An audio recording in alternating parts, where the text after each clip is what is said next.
Morning বন্ধুরা। তো আজকে আমাদের ট্যুরের লাস্ট ডে, মানে আজকে ট্রেন ধরবো, ঠিক আছে। আর আমরা এখন বৈষ্ণবী ধাম থেকে বেরিয়ে যাচ্ছি। এখানে ব্যাগটা নেওয়া মুশকিল হয়েছে। তো বেরিয়ে এখন আমরা যাচ্ছি স্টেশনের দিকে। হামসফর এক্সপ্রেস আছে 7:20-তে, তো সেটা ধরবো। এখন মোটামুটি ওই 6টা বাজে, তাড়াতাড়ি চলে যায়, চাটা খেতে হবে, করতে হবে। আর এখানে তোমরা আসলে আরামসে আসবে। আমি সাজেস্ট করবো অনলাইন বুকিং করে আসো, নাহলে কিন্তু রুম পাওয়া খুব মুশকিল। ডরমেটরি নিতে হবে, ঠিক আছে। রুম নিতে গেলে কিন্তু অনলাইন বুক করে আসবে, মানে আপ অ্যান্ড ডাউন দুটোই, ঠিক আছে। তো চলো,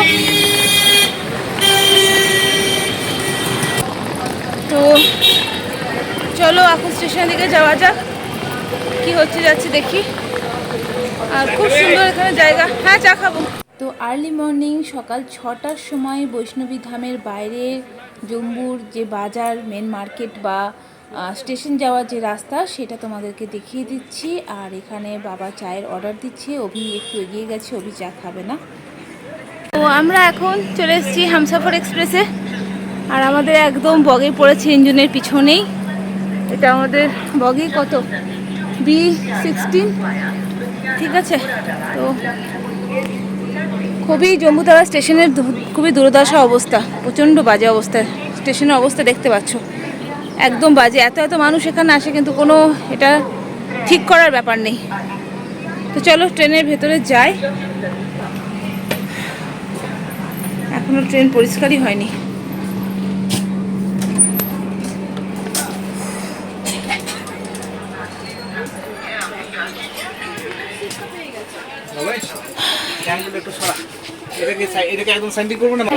খাবার দাবার কিনে নিয়েছি, ট্রেনে উঠবো। কারণ ট্রেনে তো স্টেশনে लुधियाना, मुरादाबाद, लखनऊ एक गड्डी सियालदा की जाने वाली गड्डी प्लेटफॉर्म প্রচণ্ড গরম, প্রচণ্ড গরম। আর আমাদের ট্রেনের কম্পার্টমেন্ট এত মানে দূরে পড়েছে, কি বলবো, মাথা পুরো খারাপ হয়ে যাচ্ছে হেঁটে হেঁটে।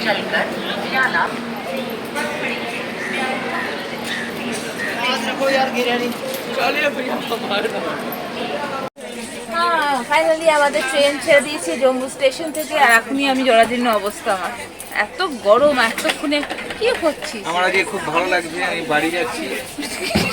এটাই আমার বরের লাস্ট ট্যুর। একে আর কোনোদিন কোনো ট্যুরে আনবো না, মাথা পুরো খারাপ করে দিচ্ছে। আমার বরের লাস্ট ট্যুর হতে পারে, কিন্তু আমার লাস্ট ট্যুর নয়। একদম নিশ্চয়ই, আমি কেন লাস্ট ট্যুর করবো, আমার ঘুরতে ভালো লাগে, নো ডাউট। মানে আমার আর বরের লাস্ট ট্যুর, আমার বরের নয়, মানে না আমার ট্যুর চলবে, আমার বরের লাস্ট ট্যুর। অভিজিৎ চক্রবর্তীর লাস্ট ট্যুর, একে নেবো না, আমাকে জ্বালিয়ে দিয়েছে পুরো ট্যুরটাতে। এ শুধু ঘরে থাকবে আর ভালো মন্দ খাবে আর এসিতে ঘুমাবে, মানুষের মতো থাকতে চাই। আর কি নিয়ে আমার যে কি যন্ত্রণা, আমি কেদারনাথ দেখা যাবো, বুঝতে পারছো? 48টা বছর পার করে দিলাম একসঙ্গে। একে বাদ এই 100% বাদ, আর একে 50% বাদ। না রাখা যাবে না, কমে গেছে। তো যাই হোক, ট্রেন এখন চুকচুক করে এগাচ্ছে, তারপরে নিজের স্পিড নেবে। আর আমরা এখন একটু পরে খাবো। লুচি তরকারি প্যাক করে নিয়েছি, একটু পরে লাঞ্চ তো টিফিন করবো। করে নিয়েছি না, করে নিয়ে এসেছি। ওটাও না, তো ঢং দুটো লাগেজ বইতে অবস্থা খারাপ হয়ে যাচ্ছে। আমাদের ট্রেন ঠিক রাইট টাইমে জম্মু তাওয়াই স্টেশন থেকে 7:20-তে ছেড়ে দিয়েছে। আর এখন ঘড়ি কাটায় বাজে সকাল 9টা। আর আমরা এখন ব্রেকফাস্টটা সেরে নিচ্ছি, যেটা জম্মু তাওয়াই স্টেশন থেকে নিয়েছিলাম, লুচি তরকারি। এখানে সেরকমই কিছু পাওয়া যায় না, মানে বাঙালি খাবারের সঙ্গে কোনো কিছু তুলনায় হয় না। যাই হোক, পেট ভরানোর মতন কিছু একটা খাচ্ছি। আর আমার বর তো টিল নাও এখনও পেছনে লেগে যাচ্ছে, সে মানে ডে 1 থেকে। মানে কিছু বলার নেই, কি আর বলবো তোমাদেরকে।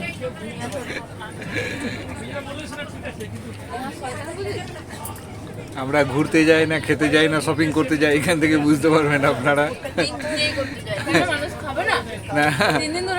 না, খাওয়াটা কিরকম খাওয়া দেখুন। অনেক প্রচেষ্টার মাধ্যমে আমরা বন্ধুরা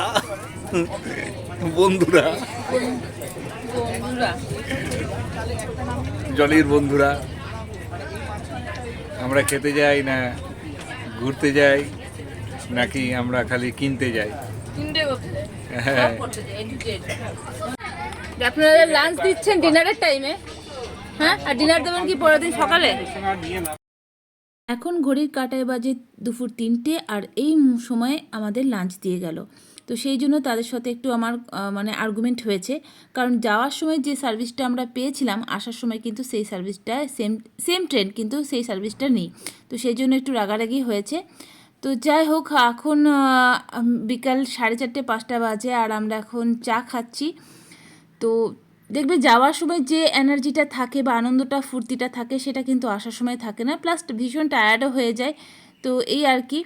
তো ট্রেনে কিছু মানুষজন থাকে যারা, এখানে তো ম্যাক্সিমাম লোকে মানে কি বলবো, বৈষ্ণোদেবী, কাশ্মীর এইসবই ঘুরতে গেছিলো। তো তাদের সাথে গল্প করতে করতে ট্রেনের টাইমটা কাটাচ্ছি। মনে হচ্ছে কতক্ষণে ঘর আসবে। আর বেটু তো ওর ফোন নিয়েই থাকে, ও গেম খেলছে, বাবা গল্প করছে, আমরা সব যে যার নিজের মতন করে টাইমটাকে স্পেন্ড করছি। আর এখন ঘড়ির কাঁটায় বাজে রাত্রির 1টা, চারিদিক নিস্তব্ধ, সবাই ঘুমিয়ে পড়েছে, কিন্তু আমার চোখে ঘুম নেই। জানি না কেন, কি একটা অস্বস্তি ফিল হচ্ছে, কিছুতেই ঘুম আসছে না। তো এই সময় মানে স্লিপার ক্লাসটাকে ভীষণভাবে মিস করছি, কারণ কি স্লিপার ক্লাসে জানলা খোলা থাকে, জানলা দিকে তাকিয়ে হাওয়া খেতে খেতে বেশ সময়টা কাটানো যায়, কিন্তু এসির মধ্যে সেই ফেসিলিটি তো থাকে না। তো কেমন একটা আবদ্ধ ফিল করছি, ভালো লাগছে না কিছুই। আর এই দেখো চারিদিকে সব ঘুমাচ্ছে কম্বল মুড়ি দিয়ে। আর এই সময় রাতের দিকে এসিটা একটু বেশি ঠান্ডা হয়ে যাচ্ছে বলে মানে সব বোঝাই যাচ্ছে না কে কোথায় আছে। তো আমি জেগে আছি ভূতের মতন, দেখা যাক কতক্ষণে আমার ঘুম আসে। শেষমেশ ভোরের দিকে একটু ঘুমিয়ে পড়েছিলাম, নিয়ে এখন তোমার ফাইনালি চায়ের হকারের ডাকে ঘুম ভেঙেছে। আর এখন তোমার ওই কি বলবো 8:30-9টা মতন বাজে। আর ফ্রেশ হয়ে এখন আমরা বসে গল্প করছি, একটু পরে ব্রেকফাস্ট সারবো। আর আজকে হলো 17 এপ্রিল। আমাদের ট্রেন এখন দাঁড়িয়ে আছে গয়া স্টেশনে, আর এই ফাঁকে আমরা ব্রেকফাস্টটা সেরে নিচ্ছি। ব্রেকফাস্টে আছে আমাদের আজকে প্রিয় ঝালমুড়ি, যেটা পেঁয়াজ কুচি, শশা কুচি, লঙ্কা কুচি, চানাচুর, আচার সমস্ত কিছু জুত করে পরিপাটি করে মাখা হয়েছে। তো ব্রেকফাস্টটা করার পর আমরা লাঞ্চটা ভেবেছি যে ট্রেন থেকে নেমেই করব। আমাদের ট্রেন আসানসোলের টাইম আছে দুপুর 1:30, ঠিক আছে? আর এই ট্রেন অলমোস্ট রাইট টাইম থাকে, সেই জন্য আমরা লাঞ্চটা ট্রেন থেকে নেমেই করার প্ল্যানিং করেছি। মুড়ি খাচ্ছি, মুড়ি। গয়াতে দাঁড়িয়ে প্যারা কোথায় খাবো, মুড়ি খাচ্ছি আমরা।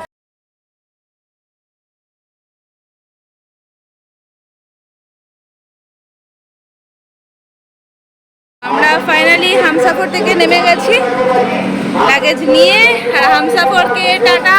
হামসাফর থেকে নেমে আমরা দুটো লোকাল ট্রেনটা পেয়ে গেছিলাম দুর্গাপুর যাওয়ার উদ্দেশ্যে, সেই জন্য কোনো লাঞ্চ টাঞ্চ করিনি, একদম সোজা ট্রেনে চেপে পড়েছি।